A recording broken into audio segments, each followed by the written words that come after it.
మన ప్రభువును రక్షకుడైన యేసుక్రీస్తు వారి ఏకాతి శ్రేష్టమైన నామంలో ఎంత ఆసక్తితో ఈ మా కార్యక్రమాలు వీక్షించేటువంటి మీలో ప్రతి వారిని కూడా యానం క్రీస్తు సంఘం నుండి హృదయపూర్వకమైనటువంటి వందనాలు మీకు తెలియజేస్తూ ఉన్నాం.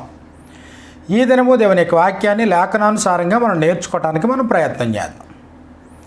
మానవ సమస్యలకు దేవుని యొక్క పరిష్కారాలు.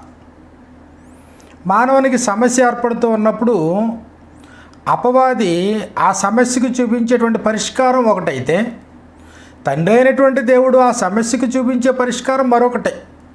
ఈ రెండిటి యొక్క వ్యత్యాసాన్ని మనం గుర్తించాలి. కాబట్టి ఆకలితో, దప్పికతో, వస్త్రహీనతతో ఈ లోకంలో బ్రతికేటువంటి వారికి అపవాది చూపించేటువంటి మార్గం ఒకటైతే, తండ్రి అయినటువంటి దేవుడు చూపించేటువంటి మార్గం మరొకటే. దేవుడు చూపించే మార్గం ఎప్పటికీ న్యాయమైందే, ఎప్పటికీ దానిలో నీతి కలిగిందే. దేవుడు చూపించేటువంటి మార్గం అది రాజబాట, శాశ్వతమైనటువంటి పరిష్కారం కలిగినటువంటి మార్గం, తలెత్తుకుని జీవించేటువంటి మార్గం అది.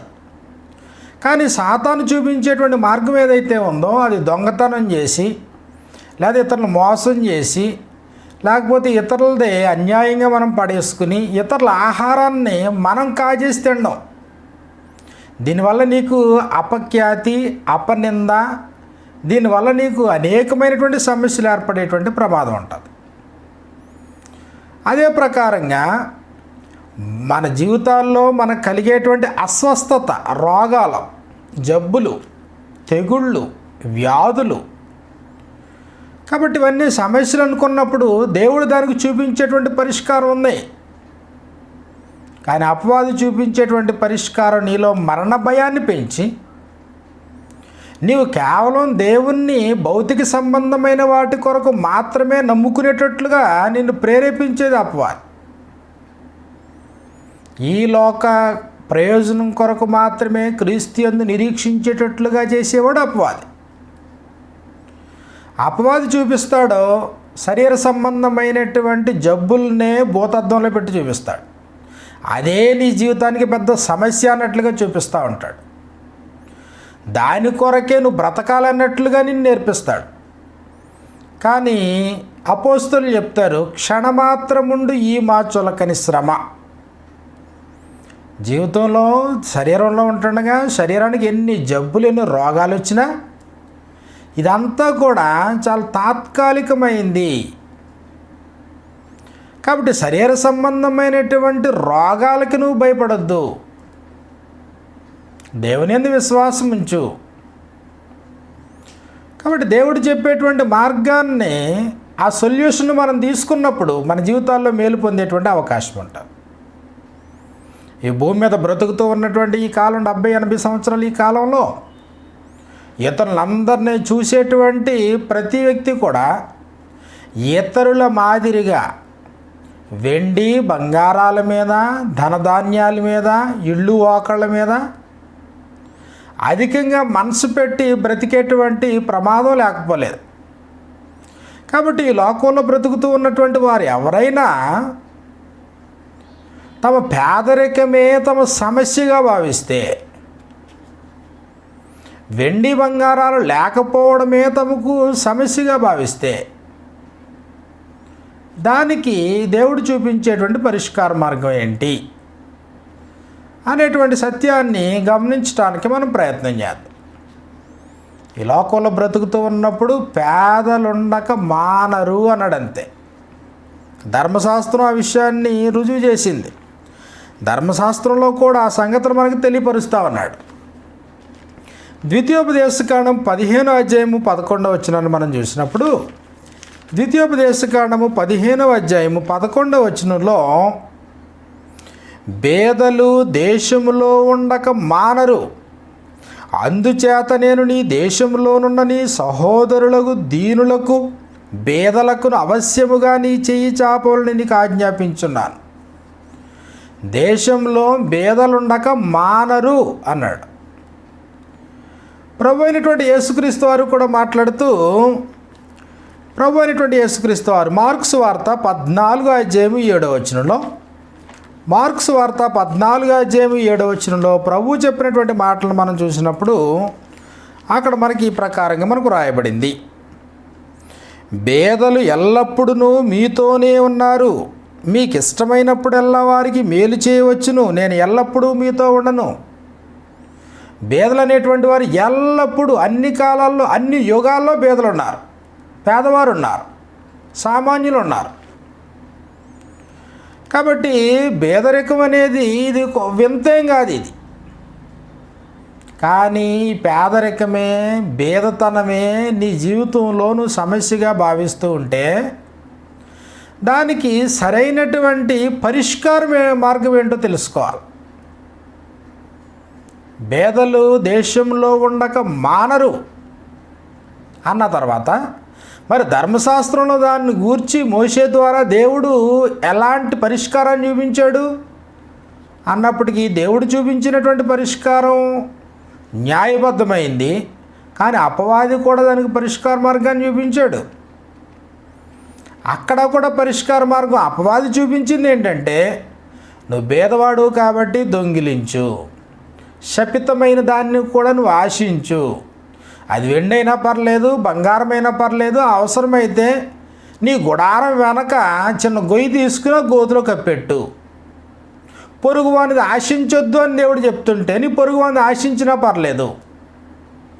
దొంగతనం చెయ్యొద్దని దేవుడు ధర్మశాస్త్రంలో బోధిస్తే పర్వాలేదు, దొంగతనం చేసినా పర్లేదు, ఎందుకంటే నువ్వు భేదవాడివి.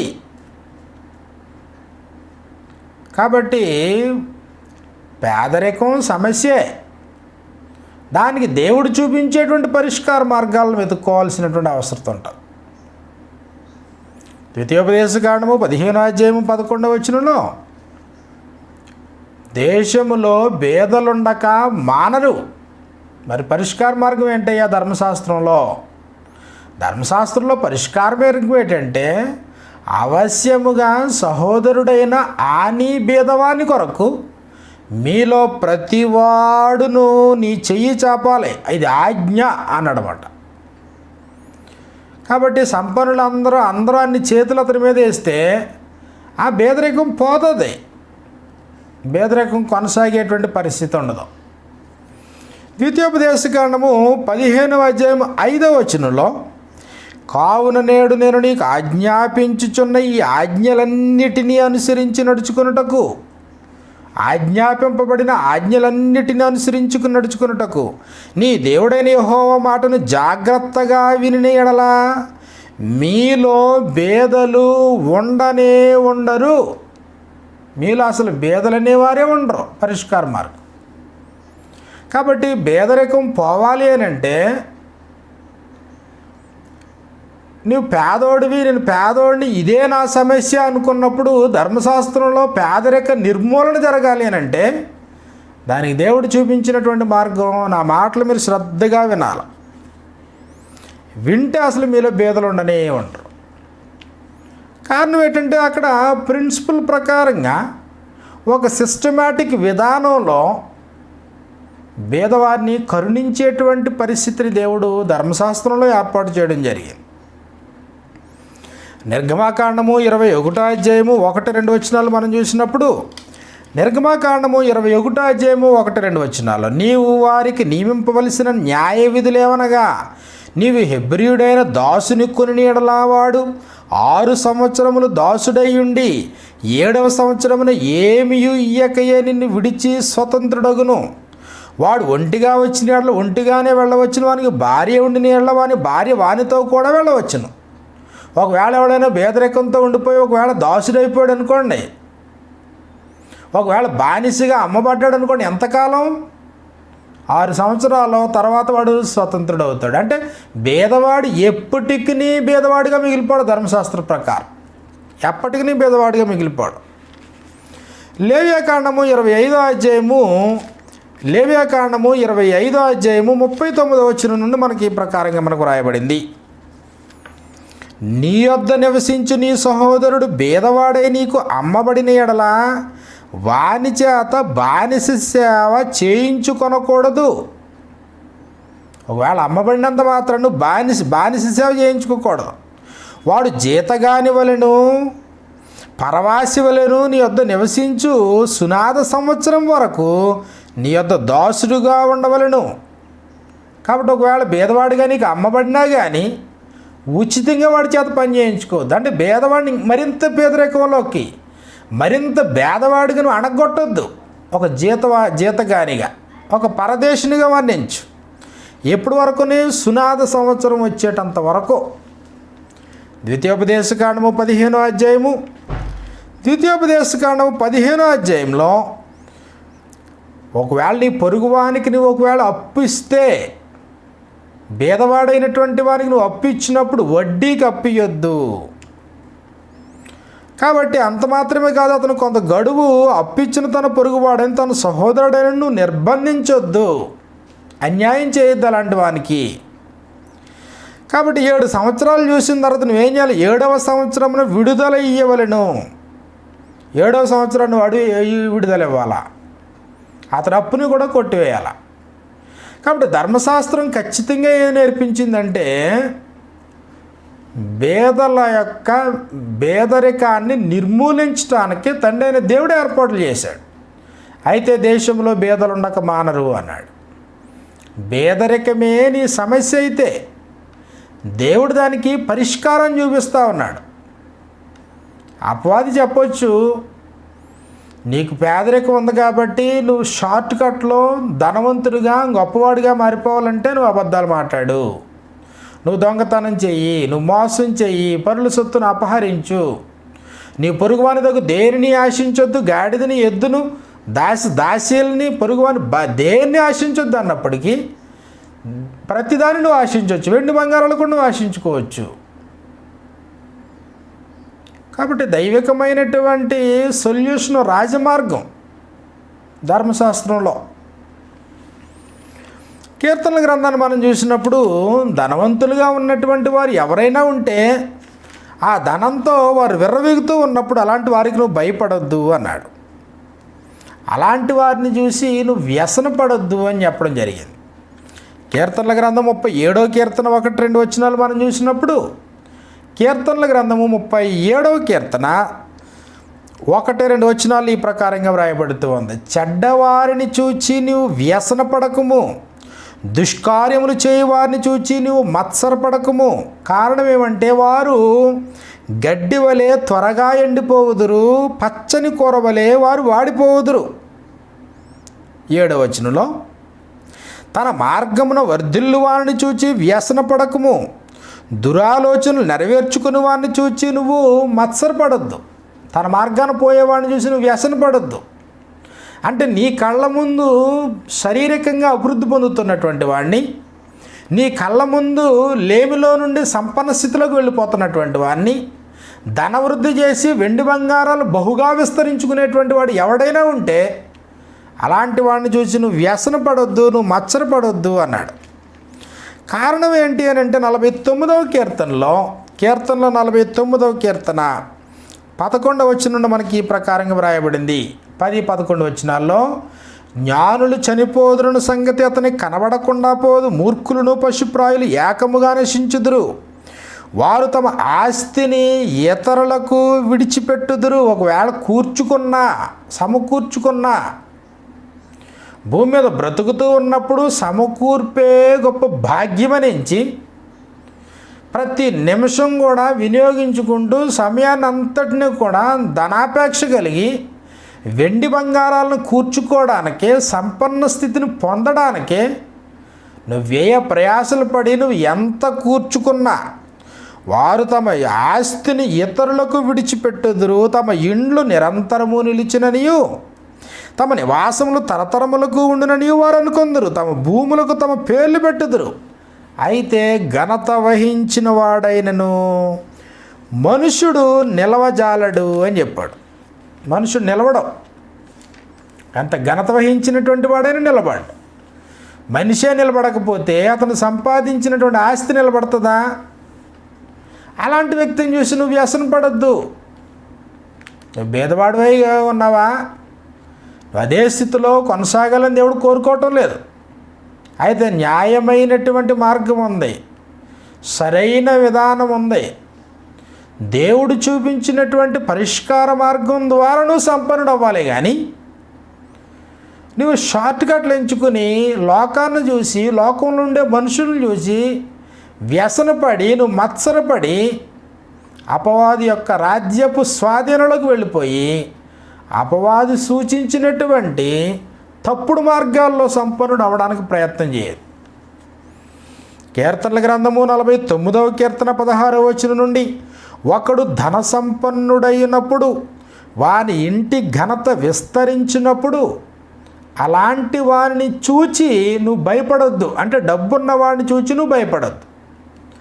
నీ కళ్ళ ముందు వెండి బంగారాలు దిగేసుకున్న వారిని చూసి నువ్వు భయపడొద్దు. ధనవంతుడా, నువ్వేం భయపడిన అవసరం లేదు అలాంటి వ్యక్తికి. వాడు చనిపోయినప్పుడు ఏమీ కొనిపోడు, వాని ఘనత వాని వెంట దిగదు. కాబట్టి వాడు ఎంత ధనవంతుడైనా కానీ కొనిపోయినప్పుడు ఏది పట్టుకుని పోవడం, నువ్వు అలాంటి వ్యక్తికి నువ్వు భయపడ్డం ఎందుకు? తాత్కాలికమైనటువంటి ధనవృద్ధిని బట్టి అతిశయించేవానికి నువ్వు భయపడొద్దు అన్నాడు. కీర్తనల గ్రంథము 62వ కీర్తన 9వ వచనంలో, కొనుపోబడేటువంటి పరిస్థితి ఏర్పడేటప్పటికీ అల్పుడని ఘనుడనేటువంటి వ్యత్యాసం లేదు. పేదవాడు మరణిస్తాడు, ధనవంతుడు మరణిస్తాడు. అయితే మరణించిన తర్వాత స్థితి ప్రాముఖ్యమైందే కానీ భూమి మీద బ్రతుకుతూ ఉన్నంత వరకు ఈ పేదరికంలోనే బ్రతుకుతున్నావు అని నీరసించిపోనవసరం లేదు, నిరుత్సాహం అవసరం లేదు, లేకపోతే గొప్పవారిని చూసి భయపడాల్సినటువంటి పని లేదు, లేదా త్వరితగతిని సంపన్నులైతున్నటువంటి వారిని చూసి మత్సరపడి అసూయపడాల్సినటువంటి పని లేదు. కీర్తనలు 62వ కీర్తన 9వ వచనంలో, అల్పులైన వారు వట్టి ఊపిరి వలె ఉన్నారు, ఘనులైన వారు మాయాస్వరూపులు, త్రాసులో వారందరూ తేలిపోదురు. ఘనులు తేలిపోతారు, అల్పులు తేలిపోతారు, వట్టి ఊపిరి కన్నా అలకనగా ఉన్నటువంటి వారు అన్నాడు. కాబట్టి నువ్వు ధనము హెచ్చించినను నువ్వు దానిని లక్ష్య పెట్టద్దు. ఒకవేళ ధనం హెచ్చిస్తే హెచ్చించని, కానీ నీవు దానిని లక్ష్య పెట్టొద్దు. భూమి మీద మనం బ్రతుకుతూ ఉంటుండగా అన్యాయంతో అక్రమార్జన చేసి ధనాన్ని సంపాదించడం అనేది దేవునికి హేయకరమైనటువంటి కార్యక్రమం.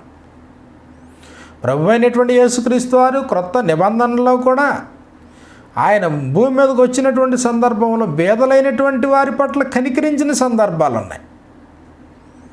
ఆకలి కొనిన వారికి ఆహారం పెట్టిన సందర్భాలు ఉన్నాయి. కాబట్టి వస్త్రహీనులు కానీ, ఆహారపు కొరత ఉన్నటువంటి వారు కానీ, తమ అనారోగ్య పరిస్థితుల్లో సరైనటువంటి ఆర్థిక సంబంధమైనటువంటి స్థితి లేనటువంటి వారు కానీ, కనీసం వైద్యం చేయించుకోవడానికి కూడా సరైనటువంటి డబ్బు లేనటువంటి వారు కానీ ఈ భూమి మీద తమ జీవితాలను కొనసాగిస్తూ ఉన్నప్పుడు అట్టివారు వెండి బంగారాలను సంపాదించుకునేటువంటి వారిని చూచి, ధనాన్ని సంపాదించుకునేటువంటి వారిని చూచి వ్యసనపడాల్సినటువంటి పని లేదు. కానీ మన దౌర్భాగ్య పరిస్థితి ఏంటంటే నిరంతరము మన కళ్ళు ఇతరులను చూస్తూనే ఉంటాయి, ఇతరులను గమనిస్తూనే ఉంటాయి. నువ్వు నీ జీవితాన్ని చూసుకోవడం కంటే కూడా పొరుగువాని జీవితాన్ని చూడడంలోనే నీ సమయం అంతా ఖర్చు అయిపోతూ ఉంటుంది. నీ కళ్ళ ముందు ఉన్నటువంటి నీ స్నేహితులు, నీ కళ్ళ ముందు ఉన్నటువంటి నీ అన్నదమ్ముల అక్క చెల్లెళ్ళు, నీ కళ్ళ ముందు ఉన్నటువంటి నీతో కలిసి మెలిసి చదువుకున్నటువంటి వారు, నీ గ్రామంలో ఒకే ఆఫీసులో కలిసి పనిచేసుకునేటువంటి కొలీగ్స్, వీళ్ళందరూ కూడా ఏదైనా సంపాదించుకునేటప్పటికి అది వెండి అవ్వచ్చు, బంగారం అవ్వచ్చు, ధనం అవ్వచ్చు, వెంటనే నీ మైండ్ దాని మీద కేంద్రీకృతం అయ్యేటువంటి ప్రమాదం ఉంది. మర్చిపోవద్దు, వెండి బంగారాలు ఉన్నాయి. బైబిల్ గ్రంథం సెలవిచ్చింది వెండి బంగారాలు క్షయమైపోయేవి అన్నాడు. దాని మీద మనసు పెట్టొద్దని చెప్పాడు. పేతురు రాసినటువంటి మొదటి పత్రిక 1వ అధ్యాయం 18వ వచనాన్ని మనం చూసినప్పుడు, పితృపారంపర్యమైన మీ వ్యర్థ ప్రవర్తనను విడిచిపెట్టినట్లుగా వెండి బంగారముల వంటి క్షయ వస్తువుల చేత, అంటే వెండి బంగారము ఏంటివి? క్షయమైపోయేవి. కాబట్టి క్షయమైపోయే వాటికంటే అక్షయమైన వాటిని వెతకడం ప్రాముఖ్యమైనది. అక్షయమైనవి ఉన్నాయి, క్షయమైపోయి ఉన్నాయి. మర్త్యమైనటువంటి ఈ దేహములో అమర్త్యమైనటువంటి ఆత్మ ఉంది. కాబట్టి క్షయమైపోయేటువంటి వాటి కొరకు నువ్వు కష్టపడొద్దు అన్నాడు ప్రభు అయినటువంటి యేసుక్రీస్తు వారు. అది క్షయమైపోయే ఆహారం కానివ్వండి, అది క్షయమైపోయేటువంటి రోగాలు కానీ, క్షయమైపోయేటువంటి వస్త్రాలు కానీ, క్షయమైపోయేటువంటి ధనం కానీ, వెండి కానీ, బంగారం కానీ, క్షయమైపోయేటువంటి నీ దేహము, వాటి మీద మీరు మనసు పెట్టొద్దు. ఇది కొన్ని రోజులుండి తర్వాత మాయమైపోయేటువంటిది క్షయమైపోయేది. కాబట్టి వెండి బంగారాలు ఎలాంటివంటే క్షయమైపోయేవి. పేతురు రాసిన మొదటి పత్రిక 1:7 నశించిపోవు సువర్ణము. సువర్ణము అంటే బంగారం. బంగారం యొక్క లక్షణం ఏంటంటే నశించిపోయేది. నశించిపోయేదాన్ని పోగేసుకోవడం వల్ల ఏంటి లాభం? గ్రాము చొప్పున నువ్వు బంగారాన్ని సమకూర్చుకుని ఏంటి దానివల్ల ప్రయోజనం ఏముంది? నిత్యత్వం ఏమైనా దానివల్ల నిత్యత్వానికి ఉపయోగమా? నీ ధనం ఎక్కడ ఉండునో అక్కడ నీ హృదయం ఉంటుంది. అక్కడితోనే ఆగిపోతే ఇబ్బంది లేదు. నీ ధనం ఉన్న చోట నీ హృదయం ఉంది. అంత మాత్రమే కాదు, ధనం ఉన్న చోట సమస్త కీళ్ళు కూడా ఉన్నాయి. కాబట్టి అది చిమ్మెట కొట్టే అవకాశం ఉంది. దొంగ వచ్చుకుని దాన్ని దోచుకునే అవకాశం ఉంది. దొంగ వచ్చి దోచుకున్న చివరికి నీ ప్రాణాన్ని పోగొట్టుకునేటువంటి ప్రమాదం కూడా ఉంది. కానీ ప్రతి మనిషికి పిచ్చి. ఒక వెండి అన్నా, బంగారం అన్నా, ఖరీదైనటువంటి వస్తువులన్నా. అపోస్తలుడైన పౌలు మాట్లాడుతూ రోమీయులకు రాసిన పత్రిక 12 హెచ్చు వాటి యందు మనస్సుంచక తగ్గు వాటి యందు ఆసక్తులయ్యుండుడి అన్నాడు. ఎందుకు ఖరీదైనటువంటి బంగారం మీద మనసు పడాలా? ఎందుకు రోజు విపరీతంగా పెరిగిపోతున్నటువంటి వెండిని కొని దాచిపెట్టుకోవాలి?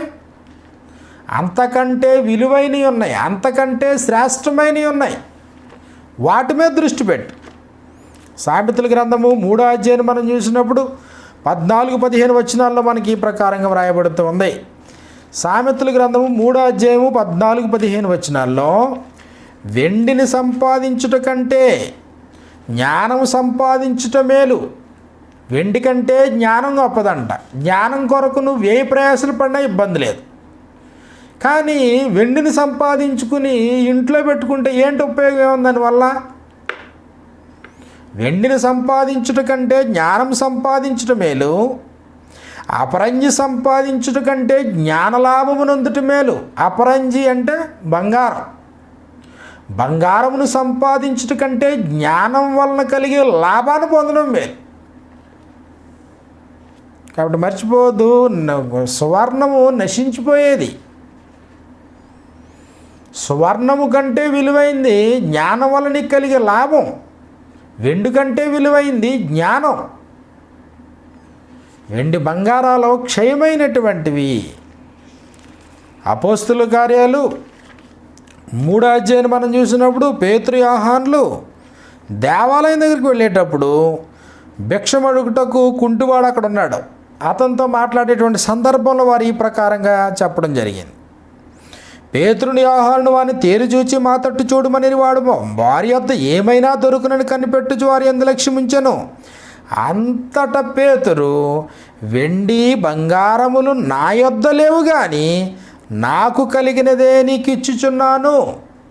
అపోస్తలులు వెండి బంగారాలు కలిగినటువంటి వారు కారు. కారణం ఏంటి? వారు మనుషులు కాదా? అవకాశం ఉన్నప్పటికీ కూడా వెండి బంగారాల మీద మనసు పెట్టినటువంటి వారు కారు. దాని మీద మనసు పెట్టలేదు. దాని మీద అవకాశం ఉంది. ఎలా అవకాశం ఉంది? కాబట్టి బాప్తిసం పొందినటువంటి వారు తమ చరస్థిరాస్తులు నమ్మి అపోస్తులు పాదాల దగ్గర పెట్టినప్పుడు, దానిలో వెండి బంగారాలు చరాస్తి స్థిరాస్తులు కూడా ఉన్నప్పుడు వాటిని సంపాదించుకోవాలనుకుంటే సంపాదించవచ్చు. దేవుడిచ్చినటువంటి పరిధిని దాటి అపవాది చూపించే మార్గంలో సంపాదించవచ్చు. మనుషుల్ని కన్నుగప్పి మోసం చేసి సంపాదించవచ్చు. దేవుడు భూమి మీద ధనాన్ని కూర్చుకోవద్దంటే కూర్చుకుని సంపాదించవచ్చు. కానీ అపోస్తలులు దేవునికి భయపడేవారు. అపోస్తలులు ప్రభు యొక్క మాటలందు రక్షించినటువంటి వారు. కాబట్టి ఆ పుట్టుకతో కుంటివాడైనటువంటి భిక్షగాడు తేరు చూస్తూ ఉంటే వీళ్ళు అన్నారు, నీవు ఆశించేటువంటి వెండి బంగారం మా దగ్గర లేదు, మా దగ్గర ఏముంది, అంతకంటే పవర్ఫుల్ మా దగ్గర ఉంది. కాబట్టి పేదరికంతో బాధపడుతున్నాం, ఆర్థిక సమస్యల్లో ఉన్నాం, ఇబ్బందుల్లో ఉన్నాం, ఈ పేదరికం ఇలాగే చనిపోవాలా, పేదరికంతోనే బ్రతుకంతా బ్రతకాలా అని దాన్నే ఒక సమస్యగా నువ్వు భావిస్తూ ఉంటే బైబిల్ గ్రంథం మాట్లాడుతూ ఉంటుంది, అది దానికంటే నువ్వు మనసు పెట్టాల్సినవి అనేకమైనవి ఉన్నాయి. ఆ మాటకు వస్తే పేదరికాన్ని నిర్మూలించటానికే దేవుడు ఏర్పాటు చేసి పెట్టాడు. ప్రభువైన యేసు భూమి మీదకి వచ్చినటువంటి కారణంలో ఒక కారణం కూడా అదే. పేదలు ఉంటారు, ఎప్పుడూ ఉంటారు. కాబట్టి యోబు గ్రంథం 31వ అధ్యాయము 24వ వచనం మనం చూసినప్పుడు, యోబు గ్రంథము 31వ అధ్యాయము 24వ వచనంలో యోబు తనతో తాను నిబంధన చేసుకుంటా ఉన్నాడు. ఆ నిబంధనలో ఆయన ఏం మాట్లాడుతున్నాడంటే, సువర్ణము నాకు ఆధారం అనుకొని 31వ అధ్యాయము 24వ వచనంలో సువర్ణమే నాకు ఆధారం అనుకుని, అంటే బంగారమే నాకు ఆధారం అనుకొని, నా ఆశ్రయము నీవే అని మేలిమి బంగారముతో నేను చెప్పిన ఎడల, నా ఆస్తి గొప్పదని కానీ నా చేతికి విస్తారమైన సొత్తు దొరికినని కానీ నేను సంతోషించిన ఎడల, సూర్యుడు ప్రకాశించినప్పుడు నేను అతనినే కానీ, చంద్రుడు మిక్కిలి కాంతి కలిగి నడుచుండగా అతనినే కానీ చూచి నా హృదయం రహస్యముగా ప్రేరేపించబడి వారి తట్టు చూచి నా నోరు ముద్దు పెట్టినను, అది వెండవని బంగారం అవని లేకపోతే సూర్యుడవని చంద్రుడవని, పరమునున్న దేవుని దృష్టికి నేను వేషధారినవుదునుగాక. సమస్తముని అనుగ్రహించుటకు ధారాళముగా దయచేసే దేవుడైతే డబ్బును ముద్దు పెట్టుకుంటావా, డబ్బును కళ్ళకద్దుకుంటావా, వెండి బంగారాలను కళ్ళకద్దుకుంటావా, వాటిని ముద్దు పెట్టుకుంటావా, వాటిని నమస్కరింతావా, వాటిని పూజింతావా? అది లేకపోతే జీవితంలో ఏదో కోల్పోయాననేటువంటి బాధతో బ్రతుకుతావా? కాబట్టి దేవుడున్నాడు అనేటువంటి ఆనందం కంటే కూడా ధనం లేదు అనేటువంటి విచారం, నేను పేదవాడిని అనేటువంటి ఈ ఆలోచన సరే ఏదైతే ఉందో అది నిన్ను కృంగదీస్తుంది, నిన్ను అణగొడుతుంది, నిన్ను పాతాళానికి పోయేటట్లుగా చేస్తుంది. అంత్యదినమున మీరు ధనాన్ని కూర్చుకున్నారో మీ ధనం చెడిపోయింది. మీరు ఏదైతే మీరు తీసుకున్నారో మీ వెండి బంగారం తుప్పు పట్టిని, ఆ తుప్పు మీ మీద వ్యతిరేకంగా ఉండి మీ విషయంలో సాక్ష్యం పలుకుతుంది అన్నాడు యాకోబు రాసిన పత్రిక 5వ అధ్యాయం 2-3 వచనాల్లో. కాబట్టి వెండి బంగారాలు తుప్పు పట్టి ఆ తుప్పు మీ మీద ఎగెనెస్ట్గా నిలబడి సాక్ష్యం చెప్తా ఉంది దేవునికి. కాబట్టి మర్చిపోవద్దు, ఈ ద్రవ్యం పెట్టి ఆ పరిశుద్ధాత్మని పొందాలని కోరినటువంటి గారడీవాడైనటువంటి సీమోనుతో పేతురు మాట్లాడుతూ అపోస్తుల కార్యాలు 8వ అధ్యాయం 20వ వచనంలో కూడా, నీ వెండి నీతో కూడా నశించునుగాక. మనిషి నశించిపోతాడు, వెండి నశించిపోద్ది. దేవుడు నీకు అనుగ్రహించిన కడుపు నశించిపోద్ది, కడుపు కొరకు దేవుడు అనుగ్రహించిన ఆహారం కూడా నశించిపోద్ది. కాబట్టి గనులైనటువంటి వారు నిరాహారులుగా ఉంటారు, పేదలైనటువంటి వారు దప్పి చేత జ్వరపీళ్ళు అవుతారు. కాబట్టి ఇవన్నీ టెంపరీ, కొంతకాలం ఉండేటువంటివి. అయితే ప్రభు అయినటువంటి యేసుక్రీస్తు వారు ఈ లోకంలోనికి రావడంలో గల ఆంతర్యం ఏంటంటే, కొరింథీయులకు రాసినటువంటి 2వ పత్రిక 8వ అధ్యాయంలో ఆయన ధనవంతుడై ఉండియు, ప్రభు అయిన యేసుక్రీస్తు వారు ధనవంతుడే, పరలోకములో ఉండుట విడిచిపెట్టకూడని భాగ్యమని ఎంచుకొనలేదు, కానీ ఆయన గొప్ప భాగ్యవంతుడే. శ్రీమంతుడైనటువంటి దేవుని యొద్ద ఆయనకు గొప్ప మహిమ కలిగినటువంటి వాడు ప్రభు అయిన యేసుక్రీస్తు వారు. అలాంటి ప్రభు ఆయన ధనవంతుడై ఉండియు,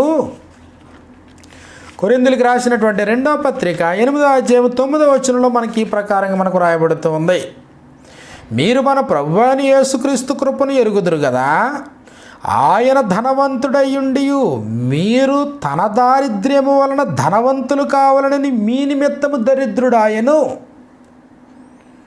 అంటే ఆయన ఎందుకు దరిద్రుడయ్యాడైనా? ఆయన ధనవంతుడే, కానీ పేదవాడిగా ఎందుకు ఈ లోకంలో జన్మించాల్సినటువంటి అవసరం ఏర్పడింది? ఎందుకు కనీసం ఆయన జన్మించేటప్పటికి స్థలం లేనటువంటి పరిస్థితి ఏర్పడింది? అంతకంటే హీనమైనటువంటి స్థితిలో జన్మించినటువంటి వాడు ఎవడో లేకుండా పశువుల తొట్టులో ఆయన పరుండబెట్టేటువంటి పరిస్థితి ఎందుకు ఏర్పడింది? అది గ్రామే కదా. కానీ అలాంటి పరిస్థితుల్లో ఆయన ఈ భూమి మీద జన్మించారు అని అంటే కారణం చెప్తా ఉన్నాడు. ఆయన ధనవంతుడై ఉండి ఆయన వైభవం భూమి మీద ఉంటుండగా నీకు అర్థం కాకపోవచ్చు. కానీ యోహాను సువార్త 17వ అధ్యాయంలో ప్రభువైన యేసుక్రీస్తు వారు ప్రార్థన చేస్తూ 24వ వచనంలో ఈ ప్రకారంగా చెప్పడం జరిగింది. అపోస్తలుల కార్యాలు 17వ అధ్యాయం 24వ వచనంలో, తండ్రి, నేను ఎక్కడ ఉందునో అక్కడ నీవు నాకు అనుగ్రహించిన వారును నాతో కూడా ఉండవలెననియు.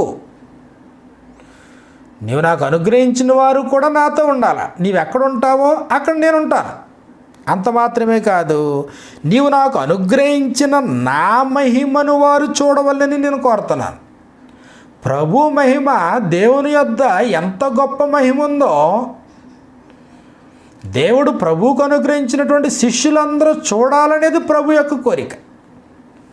కానీ భూమి మీద ఆయనకి ఏముంది? ఆయనకి 14వ అధ్యాయంలో మనకి ఈ ప్రకారంగా మనకు రాయబడుతోంది. 14వ అధ్యాయము 3వ వచనం మనం చూసినప్పుడు, నేను వెళ్ళి మీకు స్థలము సిద్ధపరిచిన ఎడల నేనుండు స్థలములో మీరును ఉండులాగున. నేనుండే స్థలంలో మీరు ఉండాలా. అంత మాత్రమే కాదు, దేవుడు ప్రభువుకు అనుగ్రహించినటువంటి మహిమను కళ్ళారా చూడాలి. భూమి మీద ఏముంది ఆయనకి? ఏమీ లేదు. తలవాల్చుకోవటానికి కూడా స్థలం లేని పరిస్థితి. పుట్టేటప్పుడు కూడా సరైనటువంటి పరిస్థితులు లేని పరిస్థితి.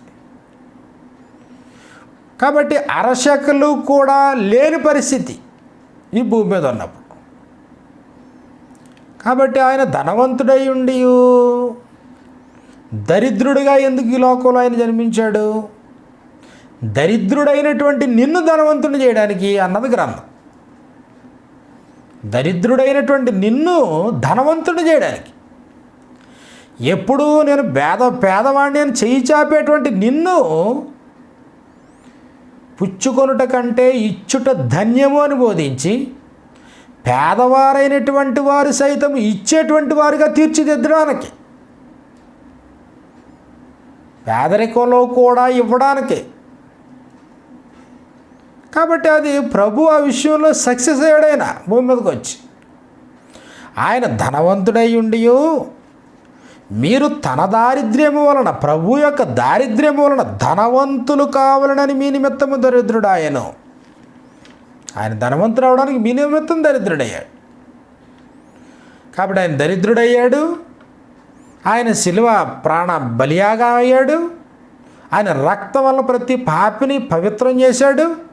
నేను నీతిమంతునిగా తీర్చి దేవుని కుడిపార్శ్వాన్ని కూర్చుండబెట్టాడు. పరలోకంలో ఎంత ఉన్నతమైనటువంటి స్థానంలో నీకు చోటు ఇచ్చాడు. మరి ఇక మీదట నువ్వు బేదవాడివా ధనవంతుడివా? బేదవారు పుచ్చుకుంటారు, ధనవంతులు ఇస్తారు. ఇచ్చేవారు ఎవరు? ధనవంతులే పేదోళ్ళ?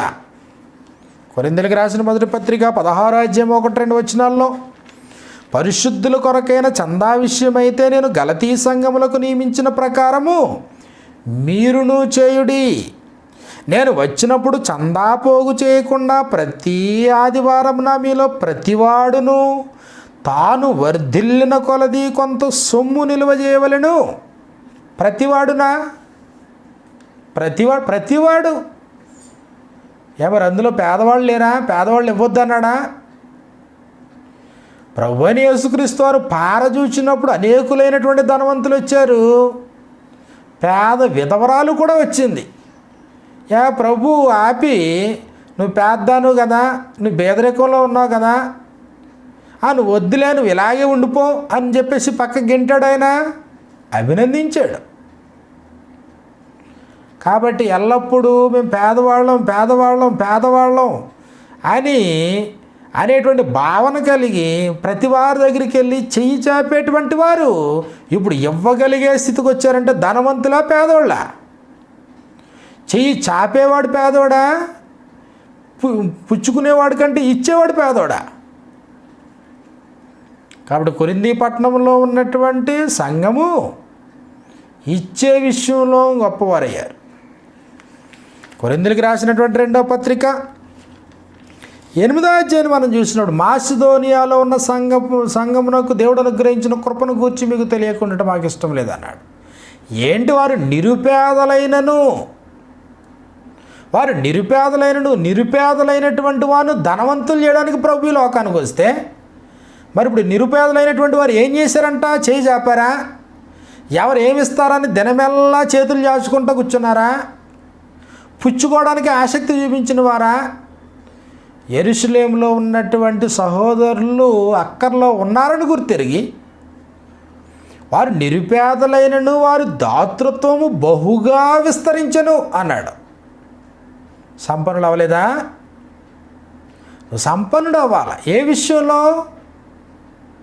నువ్వు సంపన్నుడు అవ్వడానికే ప్రభు ధనవంతుడై ఉండి దరిద్రుడిగా ఈ లోకానికి వచ్చాడే. తన దారిద్ర్యం వల్ల నువ్వు సంపన్నుడు అవ్వాలని. ఎప్పుడు పుచ్చుకునే స్థితిలోనే ఉండిపోకుండా, పుచ్చుకొనుట కంటే ఇచ్చుట ధన్యం. ఇవ్వగలిగే స్థితి నీకు ఇస్తే నువ్వు సంపన్నుడివే. పరలోకంలో ధనం కూర్చుకోగలిగే స్థితి దేవుడిని కలుగు చేస్తే నువ్వు సంపన్నుడివే. భూమి మీద ఏమున్నా లేకపోయినా ఇది మ్యాటర్ కాదు. ఇది 3 నాళ్ళ ముచ్చట, 10 దినాల శ్రమ. ఇది త్వరగా గతించును, ఎగిరిపోతాం. దేహంలో ఎంతకాలం ఉంటావు? లాజర్ను చూడండి, దరిద్రుడిగా ఈ లోకంలో జీవించినటువంటి వాడు, కానీ భాగ్యవంతుడు పరలోక విషయాలు. కాబట్టి బల్ల మీద నుండి పడు రొట్టె ముక్కలతో ఆకలిని నింపుకునేటువంటి పరిస్థితిలో ఉన్నవాడు, కుక్కలు వచ్చి వాని కురుపులు నాకే పరిస్థితి ఏర్పడింది. కానీ సంపన్నుడు చనిపోతే దేవదూతలు వచ్చి అతను కొనిపోయారు అన్నాడు అంది గ్రంథంలో. కాబట్టి విశ్వాసమందు భాగ్యవంతులుగా చేయడానికి ప్రభు లోకానికి వచ్చాడు.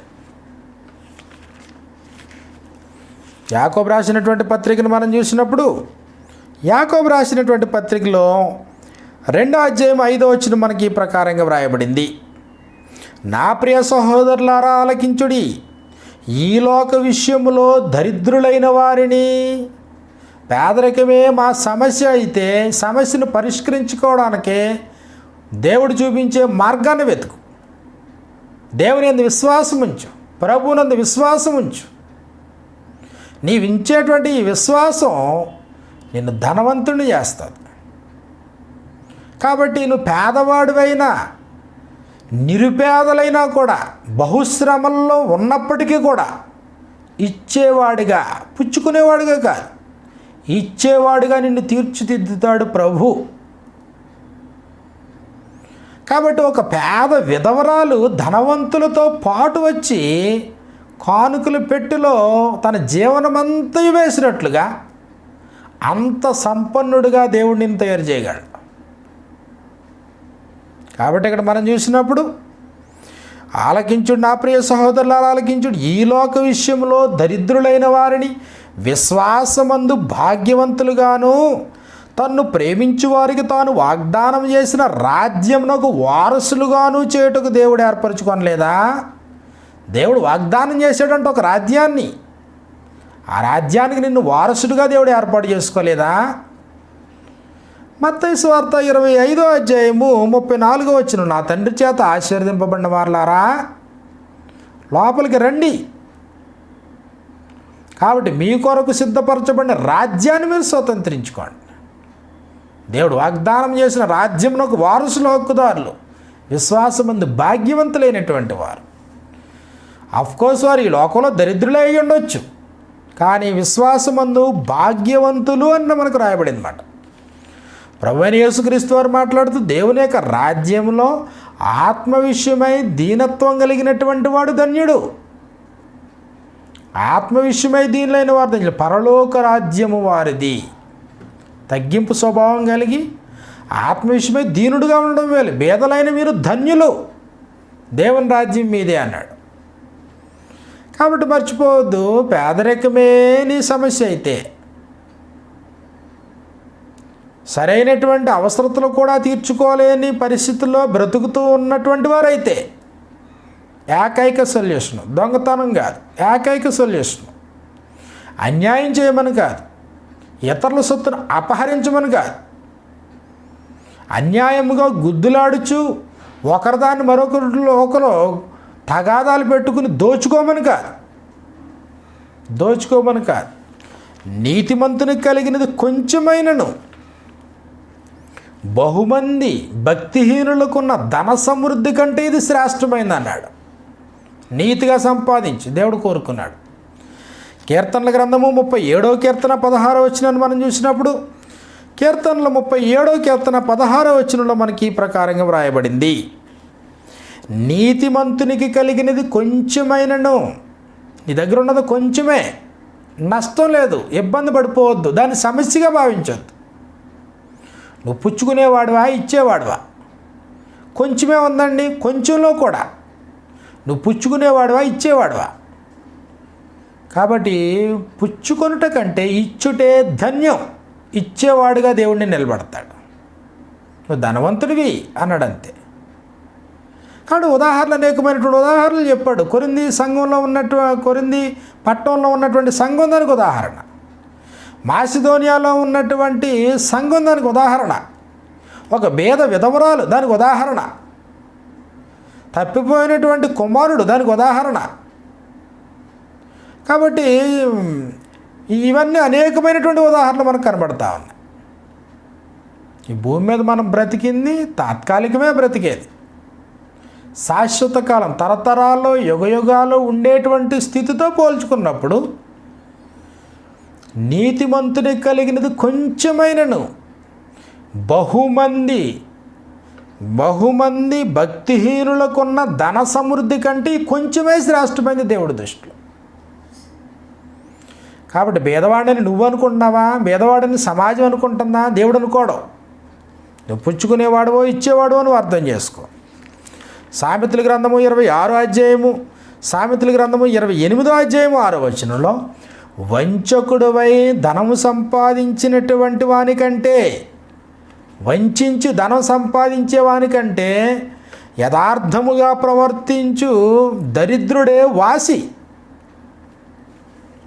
కాబట్టి యథార్థంగా సంపాదించేటువంటి దరిద్రుడు, వంచించి ధనం సంపాదించుకునేటువంటి వాడు ఎవడు గొప్ప దేవుడి దృష్టిలో? కాబట్టి పేదరికమే నీ సమస్య, వెండి బంగారాలే నీ సమస్యలా? క్షయమైపోయేవి లేవని చింతించాల్సిన పని ఏమి లేదు. వేళ్ళకు ఉంగరాలు లేవని నువ్వు బాధపడాల్సినటువంటి పరిస్థితి ఏమి లేదు. చేతికి బ్రాస్లెట్ లేనంత మాత్రం నువ్వు ఇబ్బంది పడాల్సినటువంటి పరిస్థితి ఏమి లేదు. మెళ్ళలోకి ఆభరణాలు లేనంత మాత్రాన నువ్వు ఏదో కోల్పోయినట్లుగా నువ్వు ఫీల్ అయిపోవాల్సినటువంటి పరిస్థితి ఏమీ లేదు. భూమి మీద బ్రతుకుతూ ఉంటుండగా నీకు సరైన బ్యాంక్ బ్యాలెన్స్ లేకపోయినా, భూమి మీద బ్రతుకుతూ ఉంటుండగా దేవుడు ఆ రోజు కృప చూపించి ఆహారాన్ని అనుగ్రహిస్తూ ఉన్నందుకు సంతోషించు. ఆ స్థితిలోనే ఉండి ఎవడో నేర్చుకో. ధనవంతుడిగా ఉండి పిసినితనం నేర్చుకోవద్దు.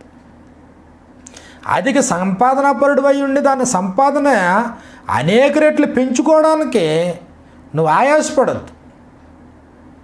పుచ్చుకొనుట కంటే ఇచ్చుట ధన్యము.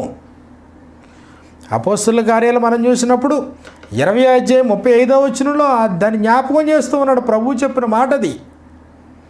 కాబట్టి పుచ్చుకొనుట కంటే ఇచ్చుట ధన్యము అన్నాడు. కాబట్టి మర్చిపోవద్దు, నీ సమస్యకు అపవాది చూపించేటువంటి పరిష్కార మార్గాలను ఎన్నుకోవద్దు. అందులో చాలా సమస్యలు ఉంటాయి. దైవికమైనటువంటి మార్గాన్ని వెనుకో. దరిద్రుడైనటువంటి నిన్ను ధనవంతుడు చేయడానికి ఆయన దరిద్రుడుగా ఈ లోకానికి రావడం జరిగింది. సమస్తాన్ని విడిచిపెట్టి రిక్తునిగా తాను చేసుకోవాల్సినటువంటి అవసరం ఏర్పడింది. ప్రభు అయినటువంటి యేసుక్రీస్తు వారు వచ్చి పరలోకంలో ధనాన్ని ఎలా కూర్చుకోవాలో చెప్పడం జరిగింది. ప్రతిఫలాన్ని ఆశించని వారికి నువ్వు సహాయం చేసినప్పుడు పరలోకంలో ధనం కూర్చుకోవచ్చు అనేటువంటి సత్యాన్ని ఆయన ప్రకటించడం జరిగింది. భూమి మీద బ్రతుకుతూ ఉన్నప్పుడు ఒక పేదవాడైనటువంటి నీ సహోదరునికి సహాయం చేయడం ద్వారా, విశేషముగా విశ్వాస గృహమునకు మేలు చేయడం ద్వారా నువ్వు మేలు పొందేటువంటి అవకాశం ఉందనేటువంటి సత్యం ఆయన చెప్పడం జరిగింది. కాబట్టి మర్చిపోవద్దు, పేదరికానికి పరిష్కారం ఉంది. దేవుడిచ్చే పరిష్కారంతో ముందు కొనసాగాలని కోరుకుంటూ కంఫర్టబుల్ జీవితాన్ని ఈ లోకంలో అనుభవించేటువంటి పరిస్థితి ఉన్నా లేకపోయినా శాశ్వతమైన నిత్యత్వాన్ని కోరుకోవాలని మీలో ప్రతి వారిని ప్రేమపూర్వకంగా ఆశిస్తూ ఇంతటితో ఈ సంగతులు ముగిస్తూ ఉన్నాను. మీలో ప్రతి వారికి మా హృదయపూర్వకమైన వందనాలు. ప్రార్థన చేసుకుందాం. దయగల మా తండ్రి, ప్రేమగల మా నాయన, మాకు అనుగ్రహిస్తూ ఉన్నటువంటి కృప కొరకే నీకు కృతజ్ఞతలు తెలియజేస్తూ, భూమి మీద జీవించేది తాత్కాలికమైనా కానీ అందరిని చూసి ఇతరులతో కంపేర్ చేసుకుని ఇతరులతో పోల్చుకుంటూ ఉన్న కారణం చేత మేము దరిద్రులు అన్నట్లుగా, పేదవారం అన్నట్లుగా, ఈ లోకంలో ఏదో కోల్పోయినట్లుగా జీవితాన్ని నిట్టూర్పులతో బ్రతికేటువంటి ప్రమాదం లేకపోలేదు నాయన. నీ వాక్యం మమ్మల్ని ఆదరిస్తూ ఉంది, బలపరుస్తూ ఉంది. పేదరిక నిర్మూలన కొరకు నువ్వు చేపట్టిన కార్యక్రమాలన్నింటినీ మేము మనస్కరించి మరింత వివరంగా లోతుగా దాన్ని పరిశీలించి సరైనటువంటి పరిష్కార మార్గంతో జీవితాన్ని కొనసాగించి ఆనందంగా ముగించగలిగే అవకాశం దయచేయమని ఈ ప్రార్థనని ప్రియకుమారుడైన క్రీస్తు నామములో అడిగి వేడుకొనుచున్నాం మా తండ్రి. ఆమేన్.